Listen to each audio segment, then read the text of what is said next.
Fakta mengejutkan, jasad janda korban pembunuhan pacar utuh meski 2 bulan.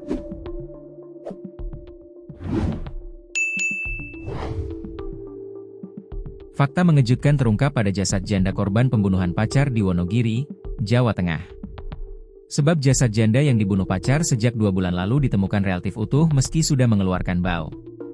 Jasad wanita tersebut diketahui identitasnya Dwi Hastuti, 48, terkubur di belakang rumah warga desa Ngadirojo Lor, Kecamatan Ngadirojo.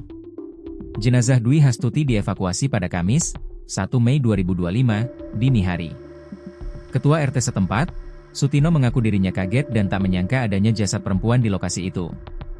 Warga juga tak ada yang menyangka bahwa di lokasi yang bersebelahan dengan kandang itik tersebut ada mayat perempuan terkubur. Ia mengatakan, proses evakuasi yang dilakukan oleh polisi berlangsung sampai subuh. Kondisi jenazahnya cenderung masih utuh. Tapi ya memang ada bau, kata dia. Sosok Dwi Hastuti.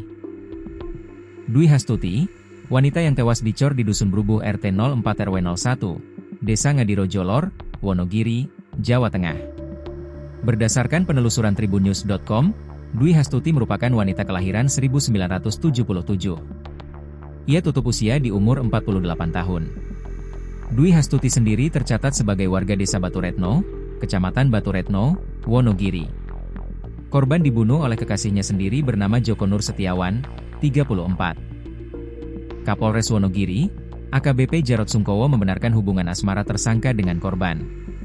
Saya sempat wawancara kepada tersangka bahwa mengenal korban pada bulan Oktober 2024, katanya, dikutip dari Fonenews, Sabtu, 3 Mei 2025. Hubungan tersebut adalah cinta terlarang karena Joko diketahui sudah berkeluarga, memiliki anak dan istri.